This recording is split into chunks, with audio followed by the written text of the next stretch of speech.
In the last lecture, we looked at the impact of the Industrial Revolution in liberal Britain, and we saw that the working class were beginning to be organized.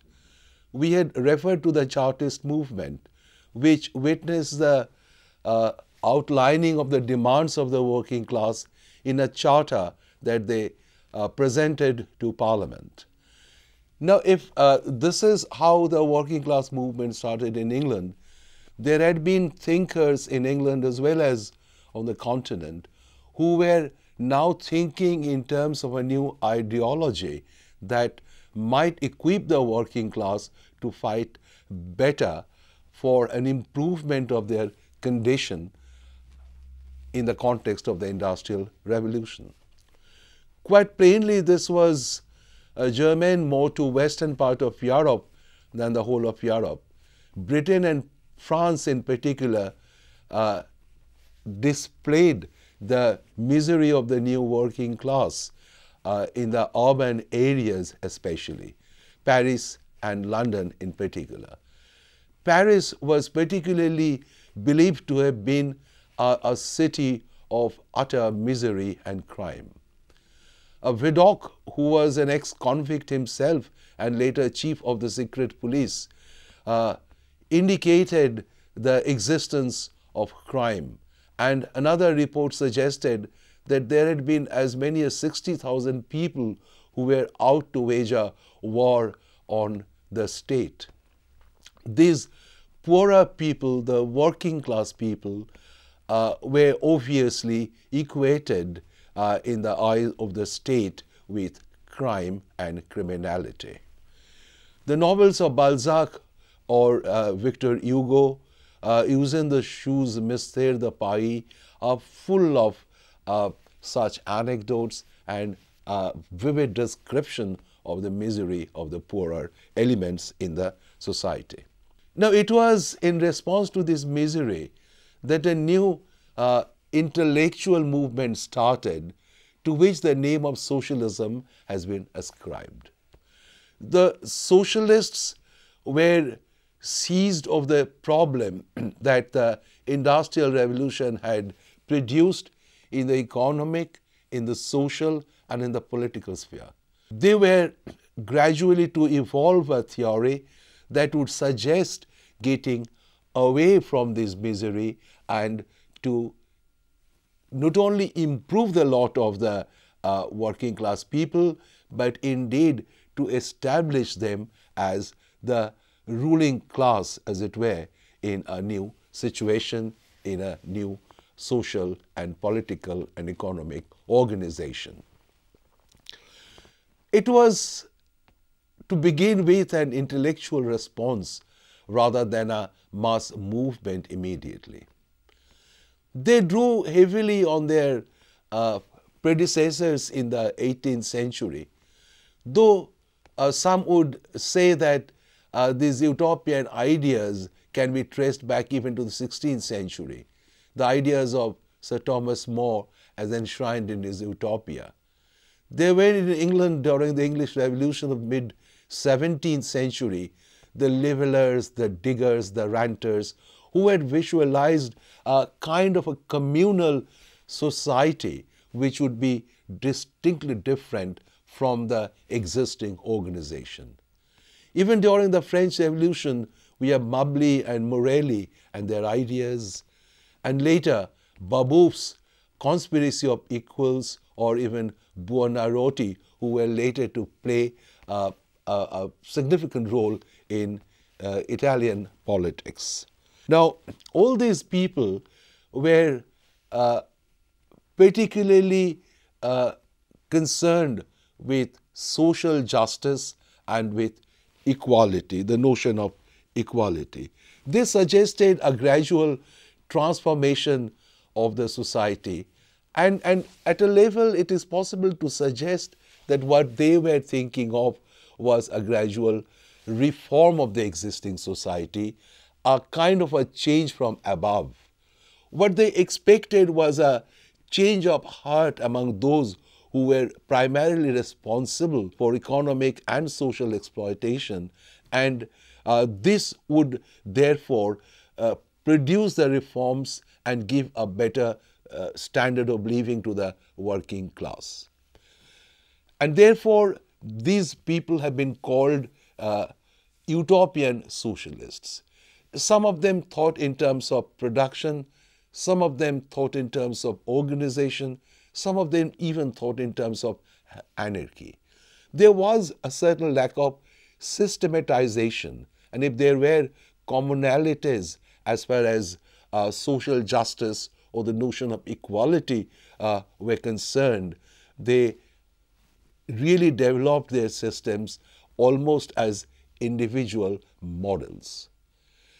It was later that Marx and Engels in Germany claimed to have developed what they termed scientific socialism. And it is in course of the 19th century, shall we say almost the first half of the 19th century, that the utopian socialism culminated in the scientific socialism of Marx and Engels and produced by the end of the century a very strong socialist movement that claimed to have the new working class as its basic constituency. It all started with the workers' own organization, trade union movements, demand for limited working hours or clearly defined working hours for better wages, better living conditions, etc. Something that can be described as an economic struggle, graduating later onto the political struggle.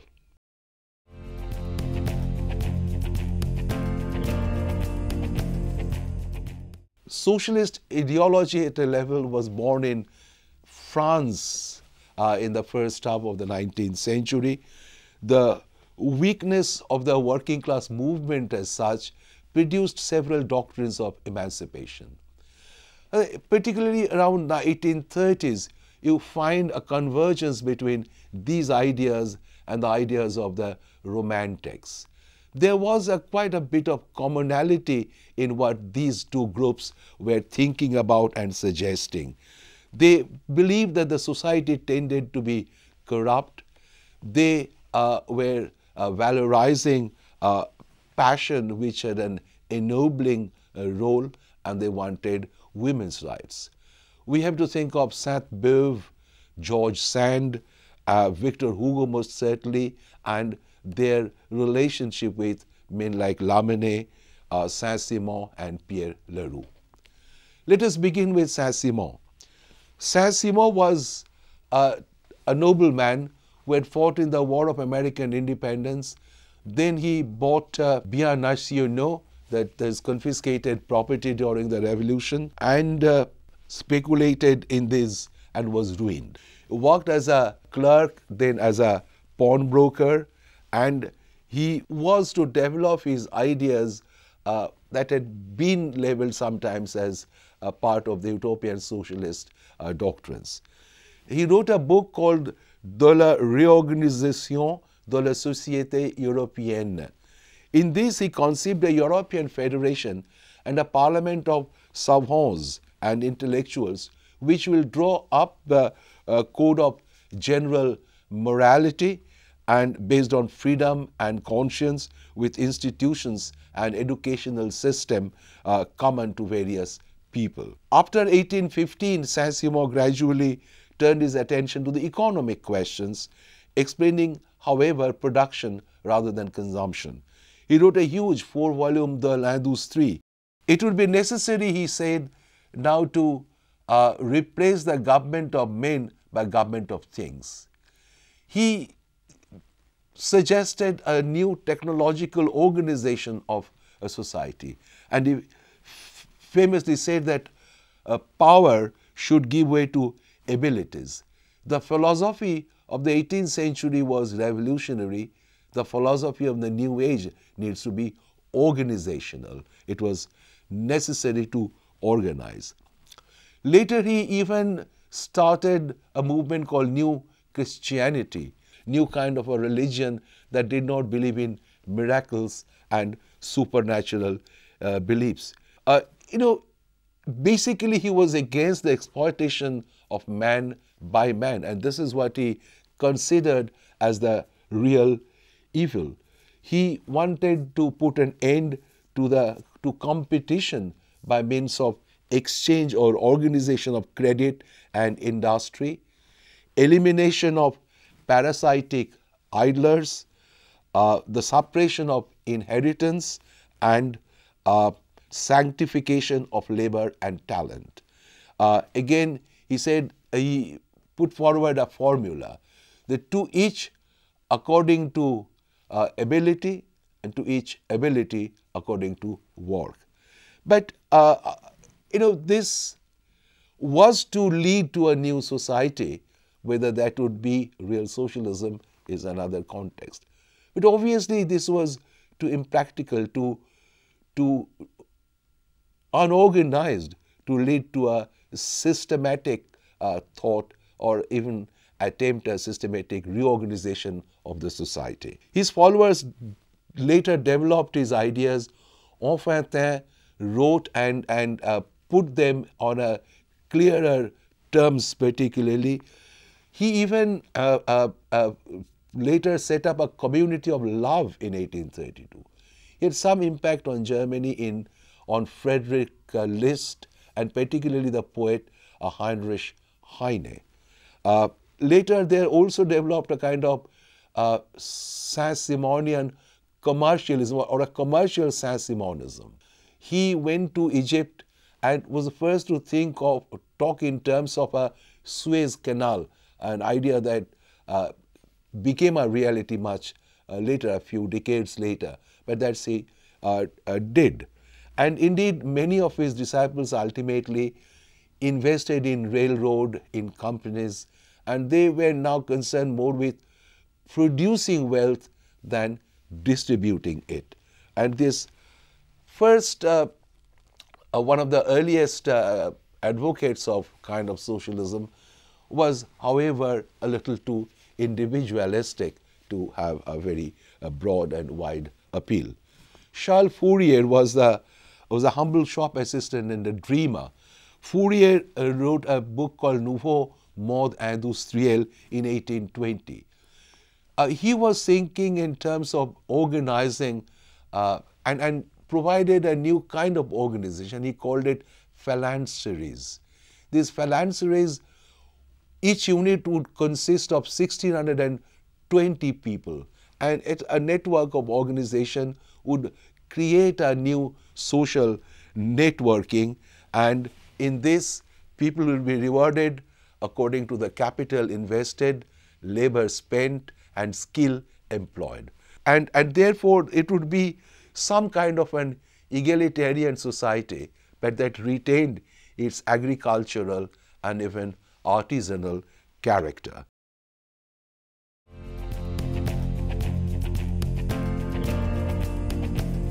There was Proudhon. Proudhon was an artisan from a peasant stock. That was his social background.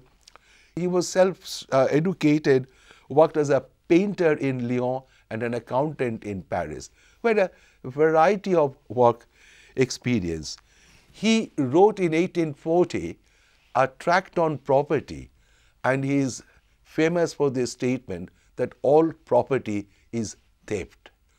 So while the French Revolution was predicated on the sacrosanct nature of property, here we now have the early socialists questioning the very sanctity of this property by insinuating that property can only result from exploitation of one by another.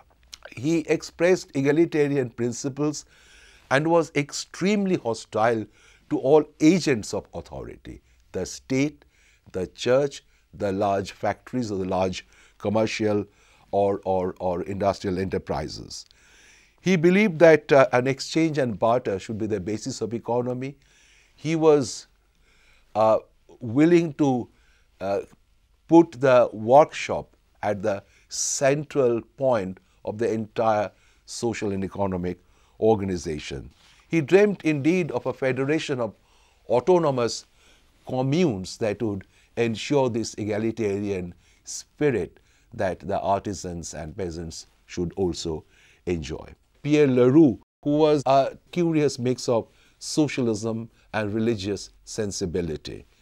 He published a working class paper called L'Atelier. He relied upon self-sacrifice of the capitalists to produce a republic of God. Again, this was indeed very utopian and was predicated on the change of heart kind of an approach.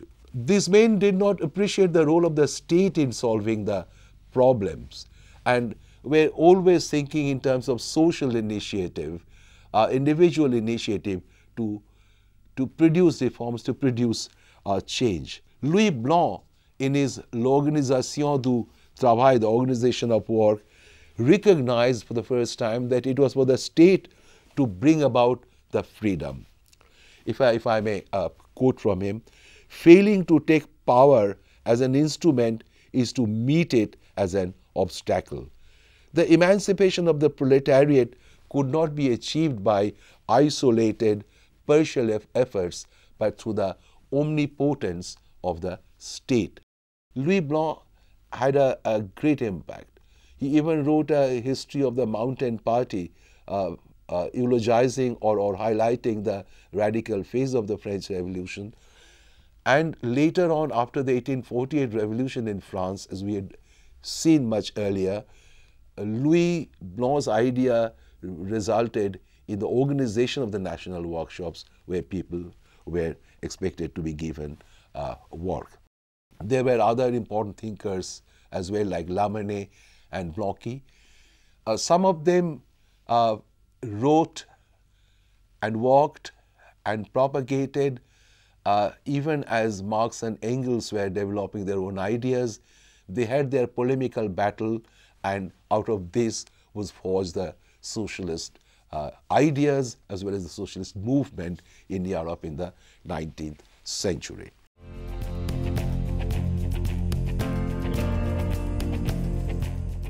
In England, we have some people who were called the English Jacobins, for example, John Thelwell, Thomas Pence, or Charles Hall. We have the early ones like William Godwin, Mary Wollstonecraft, Percy Bysshe Shelley, the famous poet, and his wife Mary Shelley, who was the daughter of William Godwin. They were also, the utopians were thinking of a new society, of a new order. They were deeply influenced by the French Revolution. Now, as E.P. Thompson or Eric Hobsbawm had suggested, in many of these movements you see the old radical religious sensibilities of the dissenters still having a role to play. So there was a continuity from what was happening in, or what did happen in England much earlier.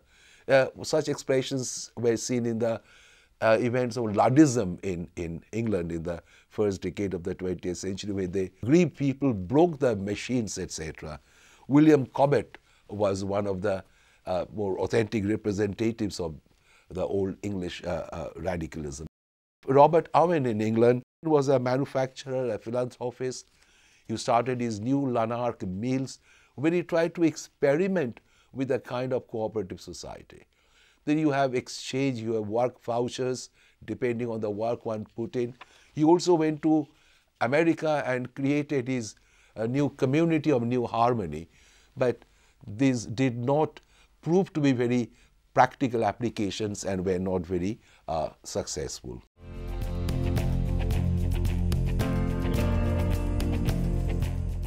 The earlier socialists did not ground themselves on a solid understanding of history and in trying to understand the process of transition to the new order, to the new stage where things are likely to be different. They believe that there are two objective requirements to any development of the theory. First, there is a material prerequisite, and secondly, there are the theoretical sources. The first, that is the material prerequisite, comes from the objective condition created by the Industrial Revolution. The industrial capitalism, the Industrial Revolution, the coming of the industrial proletariat, and their miserable living and working condition. And on the other side, there was the need to synthesize the entire intellectual heritage that they had at this point of time. We might just specify a few of them. They indeed synthesized the achievements of German classical philosophy from Kant to Hegel. We know from Hegel they took the dialectical method. Feuerbach, with whom Marx fell out, the materialist interpretation. English political economy, Adam Smith and David Ricardo. The Utopians, Saint-Simon, Fourier, Proudhon, Robert Venn et al. From them, they had to take the idea of abolishing private property, for example. The French historians of the Restoration period, some of them, they received the idea of the class struggle, and 19th century natural science. The dialectics of nature, the cell theory of Schwann and Schleiden, the law of conservation and transformation of energy, and finally Darwin's understanding. The most fundamental achievements in natural science and in historiography were summed up by Marxist philosophy in their understanding of dialectical and historical materialism. Early socialism was restated and revised by Marx and Engels in a way. They did build upon what their predecessors had been talking about. First of all, they talked of economic inequality, and they suggested that economic inequality would be removed in the new society. But this would not mean a mechanically equal income for everyone. What was essential to equality, first of all, was the abolition of classes and the establishment of a classless society. Second, in the process of transition from capitalism to socialism, the essential step was the abolition of private property in the means of production at least, and not all private property as such. Thirdly, Marx distinguished between socialism in the first phase and the full-fledged communism which would come at a later stage. It was in the last stage that there would be the application of his famous slogan or formula, from each according to capacity to each according to need. Fourthly, the new society would not come through change of heart, but force, he famously said, is the midwife of a society pregnant with a new one. So change may come through force, through a revolutionary movement. Fifthly, in the struggle for the new society, revolutionary movement would be most effectively led by the proletarian classes, because they had, again in his words, nothing to lose but the chains. One recalls the famous words of the Communist Manifesto: "Workers of the world, unite, you have nothing to lose but your chains." Sixthly, class struggle, they argued, was a constant in all societies, and it is the class struggle that leads to the next stage. Now, in suggesting these basic features of the new society, they also developed the basic tenets of socialist thought. Its basic philosophy was dialectical materialism, and this rejected both philosophical idealism and mechanistic materialism. This is a very important point to remember. Secondly, Marxism had a very distinctive view of history, namely historical materialism.